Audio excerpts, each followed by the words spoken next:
చెప్తా, కొద్దిగా అటు ఇటు పోతుంది, అర్థం చేసుకోవాలి. ఇవాళ దుబ్బాకలో ఎన్నికలు జరుగుతలేదు, ఒక యుద్ధం జరుగుతుంది.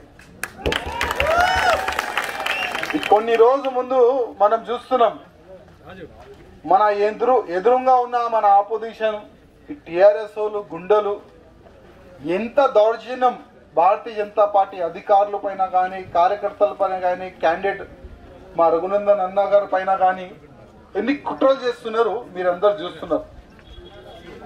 ఇవాళ రఘునందన్ అన్న ఎన్ని మాటలు చెప్పిండు, అది వాస్తవమా లేదా అది మీ అందరికీ తెలుసు.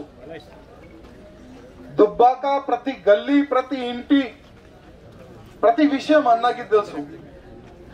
ఇవాళ దుబ్బాక డెవలప్మెంట్ కాలేదంటే ఆ కారణం కూడా మీ అందరికీ తెలుసు. ఇవాళ మీరందరూ ఒక సైనికుల్లాగా పనిచేస్తున్నారు దుబ్బాక గెలవాలని. అది అన్న ఒక్కటి గెలవరు, మీరందరు గెలుస్తారు ఒకవేళ అన్న గెలుస్తారు. ఇవాళ ఈ ఎన్నికల ప్రచారంలో వేదిక పైన ఉన్న అన్ని భారతీయ జనతా పార్టీ అధికారులకి, నేను ఇక్కడ వచ్చిన అందరు కార్యకర్తలకి నేను నమస్కారం చెప్తున్నా. అదేవిధంగా నేను కొన్ని రోజు హరీష్ రావు గారు ప్రతిసారి మీడియాకి పిలిపించి మీడియా ముఖంగా చాలా అంటే చాలా పెద్ద పెద్ద మాటలు మాట్లాడుతున్నారు. ఇవాళ నేను కాకుండా భారతీయ జనతా పార్టీ ప్రతి ఒక్క కార్యకర్త, ప్రతి ఒక్క అధికారి అడగడిది ఒక్కటే హరీష్ అన్నకి, ఇవాళ మీరు దుబ్బాకకి ఏమి చేసినారు? ఇవాళ నేను అడుగుతలే, దుబ్బాక ప్రజలు అడుగుతున్నారు. దుబ్బాక ప్రజలు అడుగుతున్న డెవలప్మెంట్ గురించి మీరు ఏం చేసినారు? పక్కనే సిద్దిపేట ఉంది, పక్కనే గజ్వేల్ ఉంది, మధ్యలో దుబ్బాక. చాలా అధికారులు అడిగినారు, కానీ ఇవాళ అడగాలే మీరు. ఎవరైనా మీ ఇంటికి ఈ టిఆర్ఎస్ వాళ్ళు కానీ, ఈ కాంగ్రెస్ వాళ్ళు కానీ ఓటు అడగనికి వస్తే వాళ్ళకి అడగాలి మీరు, మా దుబ్బాకకి ఏం చేసినారా, వై ఎందుకు వస్తున్నావు ఓటు అడగనికి అడగాలి మీరు. ఇవాళ భారతీయ జనతా పార్టీ తరఫు నుంచి, కేంద్రం నుంచి దుబ్బాక కాకుండా యావత్ తెలంగాణకి డెవలప్మెంట్ గురించి చాలా నిధులు వస్తున్నాయి. దానికి వేరే విధంగా వాడుతున్నారు, కానీ డబ్బులు తీసుకున్నా మేమేం తీసుకుంటలేమంటాం. కేంద్రం నుంచి లక్షల కోట్ల రూపాయలు వస్తే కూడా నేను అసెంబ్లీ సాక్షిగా ముఖ్యమంత్రికి, మీ హరీష్ రావుకి, మన హరీష్ రావు కాదు ఆ హరీష్ రావుకి నేను అడిగితే కూడా వాళ్ళ అసెంబ్లీ సాక్షిగా ఏమంటాడంటే కేంద్రం నుంచి ఒక్క రూపాయి వస్తలేదు, సున్నా వస్తుంది అని అసెంబ్లీ సాక్షిగా ఆయన ముఖ్యమంత్రి జూడా మాటలు మాట్లాడతారు. మళ్ళా ఈ రోడ్లు కానీ, మన ప్రతి ఒక్క నియోజకవర్గంలో బొందలగడ్డ కానీ, గార్డెన్లు కానీ, టాయిలెట్స్, బాత్రూమ్ కానీ ఆ ఏ నిధుల నుంచి డెవలప్మెంట్ అవుతుంది అది చెప్తారా హరీష్ రావు గారు, ముఖ్యమంత్రి గారు? ఇవాళ మీరు పాత బస్ స్టాండ్ గురించి అంటారు, అక్కడ లిస్ట్ తీసుకొని రాండి, మేము కూడా వస్తాం. ఆ బీడీ కార్మికులకు ఎవరు ఎంత డబ్బులు ఇస్తాం, మీ దగ్గర లిస్ట్ ఉందా అని అడుగుతారు కేసీఆర్, మన హరీష్ రావు గారు. నేను అదే హరీష్ రావుకి నేను అడుగుతున్నా, మీ దగ్గర ఒక్కవేళ లిస్ట్ ఉంటే మేము రెడీ. అదే పాత బస్ స్టాండ్ కి పిలుస్తారా, ఏ చౌరస్తాకి పిలుస్తారా? ఇవాళ ఈ గాంధీ స్టాచ్యూ చౌరస్తాలో ఉన్నాం, మీరు ఇక్కడ వస్తారా? రండి. మీరొక్క లిస్ట్, మా ఒక్క లిస్ట్, ఇద్దరు లిస్ట్ కూర్చొని మనం మాట్లాడదాం. మీరు చెప్పిన ఒక్క మాట పైన ఇవాళ నిలబడ్డారా? మీరు రాజీనామా గురించి మీరు మాట్లాడతారు. ఒకవేళ మేము క్వశ్చన్ అడగాలంటే 100ల సారి మీరు రాజీనామా ఇవ్వాలి. మీరు 100ల సారి. KG to PG free education అన్నారు, దుబాకాకి ఒక్కైనా కేజీ టు పీజీ అట్లాంటి ఒక కట్టినారా? వీళ్ళు ఒక్కడైనా కట్టినారా? మళ్ళా ఇస్తారా రాజీనామా? మా పార్టీ సత్తాలో వస్తే మేము దళితులకి ముఖ్యమంత్రి చేస్తాన్నారు, చేసినారా?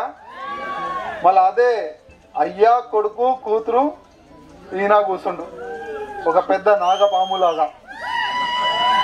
ఆ విధంగా వీళ్ళు మొత్తం తెలంగాణని వీళ్ళు సర్వనాశనం చేస్తున్నారు. ఇంకా ఎలక్షన్ వస్తే వాళ్ళు జూటా మాటలు చూడండి, వాళ్ళ ప్లానింగ్ ఎట్లా ఉంటుంది. ఎలక్షన్ వస్తే చాలా పెద్ద పెద్ద సినిమాలు చూపెడతాం. మీ నియోజకవర్గంకి ఎట్లా చేస్తాం, ప్రతి గల్లీకి ఇట్లా చేస్తాం, అట్లా చేస్తాం, బంగారు తెలంగాణ చేస్తామని పబ్లిక్ కి జూటా మాటలు మాట్లాడతారు. కానీ ఇవాళ నేను అడుగుతున్నా, బంగారు తెలంగాణ కళ కనే వాళ్ళు మీరు బంగారు తెలంగాణ ఇవాళ అయిందా? బంగారు తెలంగాణ అయితే కాలేదమ్మా, కానీ మత్తు తెలంగాణ అయితే అయిపోయింది. మత్తు తెలంగాణ అయితే అయిపోయింది. ఇవాళ ఎక్కడ చూడండి అక్కడ వైన్స్లు, బార్లు, పక్కనే ఒక తాగని ఒక మడిగి వాళ్ళు పెడతారు. ఇవాళ తెలంగాణ యువకులకి ఒక సైనికుడు లాగా తయారు చేయాలంటే కాదు, ఒక పాకెట్ లాగా తయారు చేస్తాం. ఆ విధంగా ఒక కుట్ర వేసి మన యువకులు లైఫ్ మొత్తం ఖరాబ్ చేస్తున్నాం. మళ్ళా వీళ్ళు బంగారు తెలంగాణ చేస్తారంట. అసలు నేను ముఖ్యమంత్రికి హరీష్ రావుకి అడుగుతున్నా, అసలు కారు మీది స్టీరింగ్ ఎవరి చేతిలో ఉంది ఇవాళ? ఇది నేను చెప్తలే, మా ఓల్ సిటీలో మా ఇద్దరు బాంబర్దులు ఉన్నారమ్మా. వాళ్ళు ఎప్పుడు కూడా అంటారు, వాళ్ళు అరే కారు వాళ్ళదంటే ఏంద్రా పోయి, స్టీరింగ్ అయితే మా చేతిలో ఉంది కదా, మేము ఎక్కడ తిప్పుతే అక్కడ కారు తిరుగుతుంది వాళ్ళు చెప్తారు. వాళ్ళు ఎట్లాంటి వ్యక్తులు అంటే, అప్పుడు తెలంగాణ గురించి కేసీఆర్ ఏం కొట్లాడలే, పాపం పండుకొని తాగి ఏంటంటే మేము తెలంగాణ గురించి కొట్లాడినాం, తెలంగాణ గురించి చాలా చేసినాం, మీరు ఏమి చేయలే తెలంగాణ గురించి. ఇవాళ తెలంగాణ రావాలి, తెలంగాణ ఉండాలి ఎట్టి పరిస్థితుల్లో అని ఎంతో మంది యువకులు వాళ్ళ ప్రాణాన్ని వాళ్ళు త్యాగం చేస్తారు. మీరేం చేస్తున్నారు? ఫామ్ హౌస్ లో పండుకున్నారు, అక్కడ పండుకున్నారు, ఇక్కడ పండుకున్నారు. మళ్ళా మీరంటారు తెలంగాణ మేం తీసుకుని వస్తున్నామని. భారతీయ జనతా పార్టీ లేకపోతే తెలంగాణ వచ్చేది లేకుండే. అదే పార్లమెంట్ లో సుష్మా స్వరాజ్ అక్క నిలబడి తెలంగాణ కట్టి పరిస్థితుల్లో ఇయ్యాలని కొట్లాడి మనకు తెలంగాణ ఇచ్చింది. భారతీయ జనతా పార్టీ సపోర్ట్ చేయకపోతే చాలా కష్టం ఉండేది. కానీ ఇవాళ నేను దుబ్బాక ప్రజలకి, ప్రత్యేకంగా ఇక్కడ ఉన్న అన్ని సైనికులకు నేను రిక్వెస్ట్ చేసేది ఒక్కటే, సమయం మన దగ్గర చాలా అంటే చాలా తక్కువ సమయం. ఈ తక్కువ సమయంలో ఎన్ని ఓటర్స్ దగ్గర మనం వెళ్ళొచ్చు? వీళ్ళు చేసిన పాపము వాళ్ళ వరకు మనం తీసుకొని వెళ్ళాలి, ఓటర్స్ వరకు మనం తీసుకొని వెళ్ళాలి. వీళ్ళు చెప్పిన మాటల పైన వాళ్ళు నిలబడలే. అందుకోసం ఇవాళ ఒక్కటే ఒక ఎమ్మెల్యే మన తెలంగాణ అసెంబ్లీలో ఉన్నాడు. కానీ రఘువన్నకి పంపిస్తే దుబ్బాక కాకుండా యావత్ తెలంగాణ ప్రజలకి న్యాయం దొరుకుతుంది అని ఒక మాట మనం మన ఓటర్స్ కి మనం చెప్పాలి. ఇవాళ నేను ఎక్కడున్నా చాలా బాధపడతా. అసెంబ్లీలో నాకు ఇచ్చేది 2 నిమిషాలు, అది కూడా చాలా కష్టంలో నేను ఇష్యూస్ గురించి మాట్లాడతా.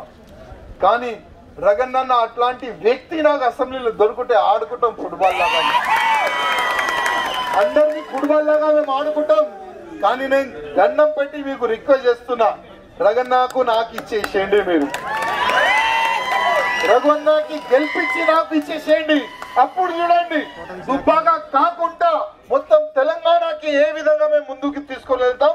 ఈ దుబ్బాక గెలిచిన తర్వాత ప్రతి ఒక్క నియోజకవర్గంలో గెలిచి భారతీయ జనతా పార్టీ జెండా తెలంగాణలో ఏ విధంగా మేము ఎగిరిపిస్తాం అది మీరు చూస్తారు. కానీ రిక్వెస్ట్ చేసేది ఒక్కటే, 3వ తారీఖు పోలింగ్, 10వ తారీఖు కౌంటింగ్ సమయంలో ఒక్క డబ్బాలో కూడా వాళ్ళకి ఓటు చాలా తక్కువ రావాలి, అసలు రాకూడదు, ఒక్క ఓటు కూడా రాకూడదు. అంతా చాలా స్ట్రాంగ్ అంటే చాలా మెజారిటీతోని ఈ దుబ్బాక గెలిచి మీరు చూపెట్టాలని మీ అందరికి రిక్వెస్ట్ చేస్తున్నాను. ధన్యవాదాలు. హాయ్ ఫ్రెండ్స్, మా టుడే టుమారో యూట్యూబ్ ఛానల్ చూస్తున్నందుకు చాలా థ్యాంక్స్. మరిన్ని లేటెస్ట్ వీడియోస్ కోసం వెంటనే సబ్స్క్రైబ్ చేయండి. అలాగే ఈ బెల్ ని కూడా రింగ్ చేసేయండి. మా నోటిఫికేషన్స్ అన్ని మీ మొబైల్లో వస్తాయి. అలాగే మా వీడియోస్ మీకు నచ్చితే లైక్ చేయండి, షేర్ చేయండి, నచ్చకపోతే కామెంట్ చేయండి.